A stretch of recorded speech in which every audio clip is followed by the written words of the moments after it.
Star, it's a joke. Okay, next movie, and this one is special. I mean, when did you last see Huey Newton, Ronald Reagan, and the Grateful Dead in the same movie? The film is a documentary featuring this unlikely cast of characters, and it's called Berkeley in the 60s. It focuses on the California college campus that was at the center of the American protest movement in the 60s. And what were the kids protesting against? As Marlon Brando said in The Wild One, what do you got?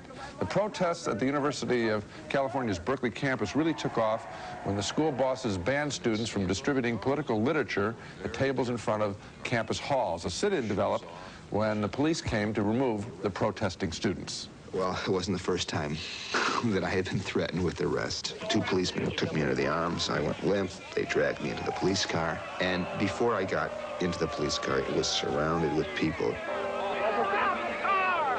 It was 2 minutes at 12. There's this commotion going on. Some people are joining in. Some people are stopping to watch. This police car is going nowhere. The leader of the free speech movement was a fiery orator named Mario Savio. Quite eloquent here, deriding the school management, which viewed itself as presiding over a giant corporate enterprise. There's a time when the operation of the machine becomes so odious, makes you so sick at heart, that you can't take part. You can't even passively take part. And you've got to put your bodies upon the gears and upon the wheels, upon the levers, upon all the apparatus, and you've got to make it stop. A couple years later, in 1966, with protest in full flower, then gubernatorial candidate Ronald Reagan spoke out against the Berkeley campus ringleaders. It began a year ago when the so-called free speech advocates, who in truth have no appreciation for freedom, were allowed to assault and humiliate the symbol of law and order of policemen on the campus, and that was the moment when the ringleaders should have been taken to the scruff of the neck and thrown out of the university once and for all. This is no lighthearted romp through the 60s. It's a deadly serious, yet most entertaining documentary celebrating an extraordinary time when young people fought in their own way for First Amendment rights and then went on to fight for the civil rights of all Americans and, of course, battle against the war in Vietnam. The movie revisits the students some 25 years later, asks them to reflect back on those times, and when the film matches vintage footage of their student days with shots of them now in their 40s talking today, we see that protest is really not a magical thing.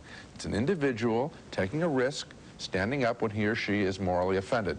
There is a lot of vintage music in the movie, Joan Baez, Country Joe and the Fish, but the best music, the one that I'm really the most nostalgic for, is that of young people singing out for nothing less than what they think is right. It's a touching film. I really love this film. And I like the way that it starts right at the beginning. It's all of Berkeley in the 60s, yes, starting with protesters who are wearing neat little suits and ties, yes, and then going through the flower power period, the hippie period, into black power and into the Black Panther movement, showing that Berkeley was kind of a microcosm of all of those social movements during that decade. And if you wanted to put together a film festival and put it in a time capsule as to what the 60s were really about, if you had this movie and Woodstock and a movie called The War at Home that we reviewed about protests at the University of Wisconsin in Madison, you'd have a real interesting document for people who don't understand what the 60s really were about. The film is also tough on some of the protesters. It has some people, including blacks, who say that the Black Panther Party, with all of its guns,